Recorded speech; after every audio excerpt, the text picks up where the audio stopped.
Welcome back to my YouTube channel. So ನಾವಿವತ್ತು ತಿಪ್ಟೂರು ತಾಲೂಕು ತುಮಕೂರು ಡಿಸ್ಟಿಕ್ನಲ್ಲಿ ಇರುವಂತಹ ಬನಶಂಕರಿ ದೇವಸ್ಥಾನಕ್ಕೆ ಬಂದಿದ್ದೀವಿ. ಸೊ ಈ ದೇವಸ್ಥಾನದಲ್ಲಿ 16 ವರ್ಷಕ್ಕೊಂದ್ಸಲ ದೇವಸ್ಥಾನದಲ್ಲಿ ಜಾತ್ರೆ ನಡೆಯುತ್ತೆ. ಈ ದೇವಸ್ಥಾನದ ಜಾತ್ರೆ ಮಹೋತ್ಸವ ಯಾವ ಥರ ನಡೆಯುತ್ತೆ, ಹೇಗೆ ನಡೆಯುತ್ತೆ ನೋಡೋಣ ಬನ್ನಿ. ನನ್ನ ತಂಗಿ ಬಂದಿದ್ದಾಳೆ, ಮತ್ತು ನನ್ನ ಇನ್ನೊಬ್ಳು ತಂಗಿ ಬಂದಿದ್ದಾಳೆ, ತಂಗಿ ಮಗ ಎಲ್ಲರೂ ಆಯ್ ಮಾಡಿ. ಸೊ ಫ್ರೆಂಡ್ಸ್, ನೀವಿಲ್ಲಿ ನೋಡ್ಬೋದು ದೇವಸ್ಥಾನದ ಎಂಟ್ರೆನ್ಸ್ ಇದು. ಬನ ಎಂದರೆ ಅರಣ್ಯ, ಶಂಕರಿ ಎಂದರೆ ಶಿವನ ಪತ್ನಿ ಪಾರ್ವತಿ ಎಂಬ ಅರ್ಥವಿದೆ. ಸೊ ಅದಕ್ಕೆ ಎರಡು ಪದಗಳಿಂದ ಕೂಡಿರುವಂತಹ ಈ ಅಮ್ಮನವರ ಹೆಸರು ಬನಶಂಕರಿ. ನಾನು ಗೊತ್ತಿರೋ ಪ್ರಕಾರ ಬೆಂಗಳೂರಲ್ಲಿ ನಾನು ಬನಶಂಕರಿ ಅಮ್ಮನವರಿಗೆ ನಡ್ಕೊತೀನಿ. ಅಂದರೆ ಪ್ರತಿ ಮಂಗಳವಾರ ಶುಕ್ರವಾರ ವಿಶೇಷವಾದ ಪೂಜೆ ಅಲಂಕಾರವಿರುತ್ತೆ. ನಾವೇನಾದರೂ ಅರಸ್ಕೊಂಡ್ರೆ ನಿಂಬೆಹಣ್ಣಿನ ದೀಪ ಹಚ್ಬೋದು, ಅಂದರೆ ಯಾವುದಾದ್ರೂ ಕಾರ್ಯ ಫಲಿಸ್ಬೇಕು ಅಂತಂದರೆ.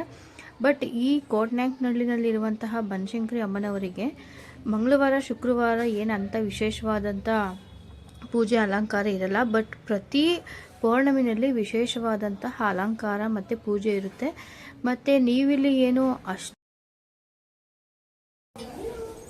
ಫ್ರೆಂಡ್ಸ್, ನಾವು ಫ್ಯಾಮಿಲಿ ಫುಲ್ಲು ದೇವಸ್ಥಾನಕ್ಕೆ ಬಂದಿದ್ದೀವಿ.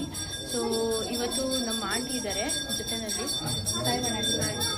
ನಮ್ಮ ಆಂಟಿ ಯಾವ ಥರ ಅಂತಂದರೆ ದೇವ್ರ ಮೇಲೆ ತುಂಬ ಭಕ್ತಿ ಜಾಸ್ತಿ. ಅವರು ಯಾವ ದೇವಸ್ಥಾನ ಇದ್ರೂ ಆ ದೇವಸ್ಥಾನದ ಏನು ವಿಶೇಷತೆ ಅದ್ರ ಬಗ್ಗೆ ಎಲ್ಲ ತಿಳ್ಕೊಳ್ಳೋದ್ರಲ್ಲಿ ತುಂಬ ಇಂಟ್ರೆಸ್ಟ್ ತೋರಿಸ್ತಾರೆ. ಆಂಟಿ, ಬನಶಂಕರಮ್ಮ ದೇವಸ್ಥಾನಕ್ಕೆ ಎಷ್ಟು ವರ್ಷದಿಂದ ಬರ್ತಾ ಇದ್ದೀನಿ? 4 ವರ್ಷದಿಂದ ಬರ್ತಿದ್ದೀನಿ. 17ನೇ ವರ್ಷಕ್ಕೆ 16 ವರ್ಷ ಆಯಿತು ಜಾತ್ರೆ ಆಗಿ. ಇವಾಗ 17ನೇ ವರ್ಷಕ್ಕೆ ಜಾತ್ರೆ ಆಗಿದೆ. ಮೊನ್ನೆಯಿಂದ ಒಂದು ವಾರದಿಂದನೂ ಜಾತ್ರೆ ನಡೀತಾ ಇದೆ. ತುಂಬ ನನಗೆ ಒಳ್ಳೇದಾಯಿತು ಇಲ್ಲಿಗೆ ಬಂದಮೇಲೆ. ನಾನು ತುಂಬ ಸ್ವಲ್ಪ ಕಷ್ಟದಲ್ಲಿದ್ದೆ. ಅಮ್ಮಂಗೆ ನಡ್ಕೊಂಡ್ಮೇಲೆ ಸ್ವಲ್ಪ ಒಳ್ಳೇದಾಯಿತು ನನಗೆ. ಪ್ರತಿ ತಿಂಗಳು ಪೌರ್ಣಮಿಗೆ ಬರ್ತೀನಿ ನಾನು. ತುಂಬ ಚೆನ್ನಾಗಿ ನಡೆಯುತ್ತೆ ಪೌರ್ಣಮಿಲಿ. ಅದರಲ್ಲೂ ಹೆಣ್ಮಕ್ಳು ಬಂದು ಹೆಣ್ದೇವ್ರಿಗೆ ಏನಾದರೂ ಮೊರೆ ಹೋದರೆ ಆ ತಾಯಿ ನೀವೇನು ಬೇಡ್ತಾಳೋ ಅಟ್ಲೀಸ್ಟ್ ನೀವು 10 ಬೇಡ್ಕೊಂಡ್ರೆ ಅದರಲ್ಲಿ 1 ಅಥವಾ 2 ಆದರೂ ನಿಜವಾಗ್ಲೂ ಮಾಡಿಕೊಡ್ತಾಳೆ. ಸೊ ಖಂಡಿತ ಮಾಡ್ತಾಳೆ.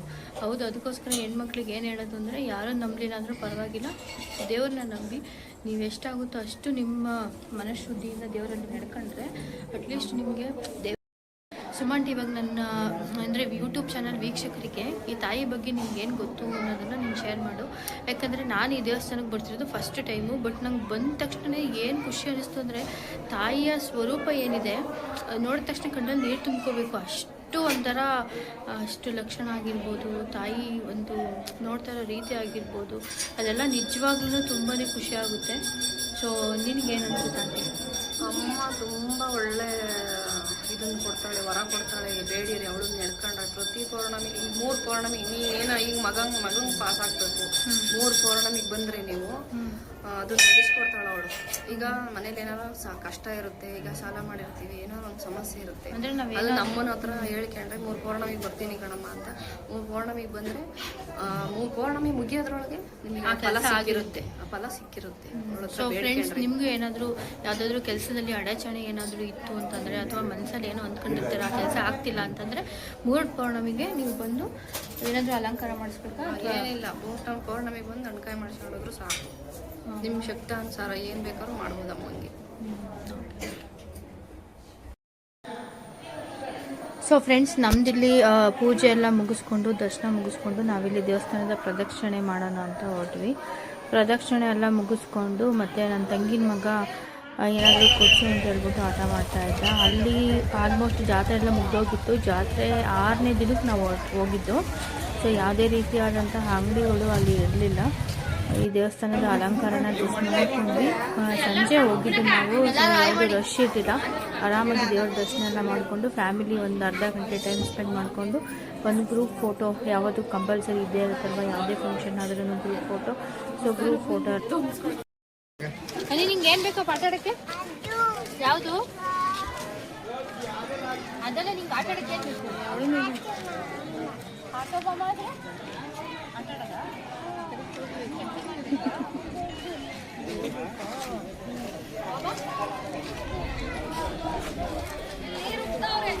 ಆವತ್ತು ಇವರ ಮುಖದಲ್ಲಿ ಒಂದು ತೇಜಸ್ಸನ್ನು ನೋಡಿದೆ.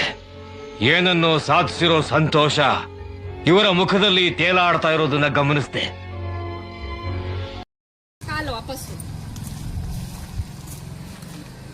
ಮಾತಾಡಿ ವಿನಾ, ಡ್ಯಾನ್ಸ್ ಮಾಡ್ತೀಯಾ? ಸೊ ಫ್ರೆಂಡ್ಸ್, ನಾವು ಬನಶಂಕರಮ್ಮನ ದೇವ್ರ ದರ್ಶನ ಎಲ್ಲ ಮುಗಿಸ್ಕೊಂಡು ನೆಕ್ಸ್ಟ್ ನಾವು ಬಂದಂಥ ಪ್ಲೇಸು ತಿಪ್ಟೂರು. ಅಲ್ಲಿಂದ ಒಂದು 5 ರಿಂದ 6 ಕಿಲೋಮೀಟರ್ ಇರಬೇಕು. ಇಲ್ಲೂ ತಿಪ್ಟೂರಮ್ಮನ ಜಾತ್ರೆ ಆಗಿ ಒಂದು 3 ದಿನ ಆಗಿತ್ತು. ಇಲ್ಲೂ ಯಾವುದೇ ರೀತಿಯಾದ ಅಂಗಡಿಗಳು ಕಾಣಿಸ್ತಿಲ್ಲ. ಸೊ ನಾವು ದೇವ್ರ ದರ್ಶನ ಮಾಡಿಕೊಂಡು ಫ್ಯಾಮಿಲಿ ಎಲ್ಲ ಒಂದು ಡಾಬಾಗಳು ಊಟ ಎಲ್ಲ ಮುಗಿಸ್ಕೊಂಡು ಮನೆ ಕಡೆ ಹೊರಟ್ವಿ. ಸೊ ಫ್ರೆಂಡ್ಸ್, ಇದಾಗಿತ್ತು ಇವತ್ತಿನ ಲಾಗು. ಇಷ್ಟ ಆಗಿದ್ರೆ ದಯವಿಟ್ಟು ಲೈಕ್ ಮಾಡಿ, ಶೇರ್ ಮಾಡಿ, ಕಮೆಂಟ್ ಮಾಡಿ. Thank you all.